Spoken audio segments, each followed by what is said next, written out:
আরেকটি নতুন ভিডিওতে আপনাকে স্বাগত জানাচ্ছি।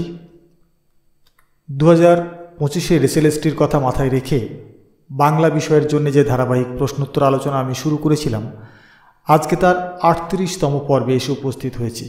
এই 38তম পর্বে পূর্ব প্রতিশ্রুতি মতো আজকের আলোচনার বিষয় উইলিয়াম শেক্সপিয়ার। উইলিয়াম শেক্সপিয়ারের উপরে 20টি প্রশ্ন গতকালকের পর্বে আপনারা দেখেছেন। আজকে 21 থেকে 40তম অর্থাৎ মোট আরও 20টি প্রশ্নের উত্তর আমি আপনাদের সামনে উপস্থিত করতে চলেছি। যার প্রথম প্রশ্ন, ম্যাকবেথ নাটকের সেই বন বা জঙ্গলটির নাম কি যেখানে ম্যাকডাফ ও তার সেনাবাহিনী ম্যাকবেথকে আক্রমণ করার জন্য লুকিয়েছিল? এই প্রশ্নের উত্তর হবে বেরনাম উড। 22তম প্রশ্নে বলা হচ্ছে, ওথেলো নাটকে জেনারেল মুরিস কে যাকে ইয়াগো নির্মমভাবে ব্যবহার করেন? উত্তর ওথেলো। 23 নম্বর প্রশ্ন, হেলেনা কোন নাটকের চরিত্র যে ডেমেট্রিয়াসের প্রেমের জন্য পাগল ছিল? উত্তর আ মিডসামার নাইটস ড্রিম। 24তম, অ্যাজ উই লাইক ইট নাটকে রোজালিন্ডের নির্বাসিত খুড়তুতো ভাই কে?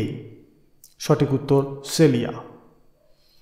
25তম প্রশ্নের উত্তর, ম্যাকবেথের সেই ট্রাজিক ভুলটি কি যার জন্য তার পতন নিশ্চিত করে বা নিশ্চিত হয়েছিল? উত্তরটি হবে উচ্চাকাঙ্ক্ষা। 26, জুলিয়াস সিজার নাটকে কে সেই ব্যক্তি যিনি ফ্রেন্ডস রোমান ক্যান্ট্রিম্যান বক্তৃতাটি করেছিলেন? এই প্রশ্নের উত্তর হল মার্ক অ্যান্টনি। 27 নম্বর প্রশ্ন, আ মিডসামার নাইটস ড্রিম নাটকে পরীদের রানী কে ছিলেন? টাইটানিয়া। 28তম প্রশ্ন, ওথেলো নাটকে ইয়াগোর পরিকল্পনা বাস্তবায়নের জন্য কোন সম্ভ্রান্ত ব্যক্তিকে টার্গেট করেছিল? ক্যাসিও। 29তম প্রশ্নে আমরা যাব। 29তম প্রশ্নে বলা হচ্ছে, how sharper than the serpent's tooth it is to have a thankless child. King Lear নাটকের কোন চরিত্রটি এই উক্তিটি করেন? উত্তর কিং লিয়ার। 30তম প্রশ্ন, আ মিডসামার নাইটস ড্রিম নাটকের মধ্যে আরেকটি নাটকের নাম কি? পিরামাস অ্যান্ড থিপস। 31তম, আ মিডসামার নাইটস ড্রিম এথেন্সের ডিউক কে? থিসিয়াস। হ্যামলেট নাটকে হ্যামলেটের মায়ের নাম কি? গার্ট্রুড। আসছি আমরা 33তম প্রশ্নে, দ্য টেম্পেস্ট নাটকের মিলানের ডিউক কে? প্রসপেরো। 34তম, রিচার্ড III নাটকের কে now is the winter of our discontent উক্তিটি করেছিলেন? সঠিক উত্তর রিচার্ড III। 35তম প্রশ্ন, এই 35তম প্রশ্নে বলা হচ্ছে, অ্যাজ উই লাইক ইটের যে চরিত্রটি তার নির্বাসিত বাবার খোঁজে পুরুষের ছদ্মবেশে নিজেকে প্রকাশ করেন তার নাম কি? উত্তর হল রোজালিন্ড।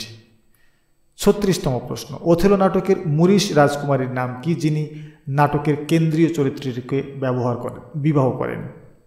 উত্তর দেসদিমোনা। আসি 37তম প্রশ্নে, ম্যাকবেথ নাটকের 3 ডাইনিকে কি বলা হতো? প্রায়শই 3টি ডাইনিকে কি বলা হতো? Weird sisters. 38তম প্রশ্ন, আ মিডসামার নাইটস ড্রিমে কোন চরিত্রটি পাকের জাদুতে গাধায় পরিণত হয়েছিল? বটম। 29তম প্রশ্ন, কিং লিয়ার নাটকে কর্নওয়ালের ডিউক কে ছিলেন? কর্নওয়াল।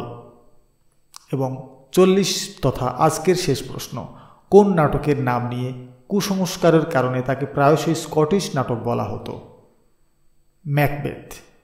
এই ছিল আজকের 20টি অর্থাৎ শেক্সপিয়ারের উপরে মোট 40টি প্রশ্ন। আজকের এই পর্বটি কেমন লাগলো কমেন্টে জানাবেন। আগামীকালকের বিষয় থাকছে বাংলা ব্যাকরণ। এই কথা বলে আজকের ভিডিও আমি এখানেই শেষ করব। যদি কোনো মন্তব্য, কোনো কমেন্ট বা কোনো প্রশ্ন থাকে নিশ্চয়ই কমেন্ট বক্সে জানাবেন। ভালো থাকবেন, ধন্যবাদ।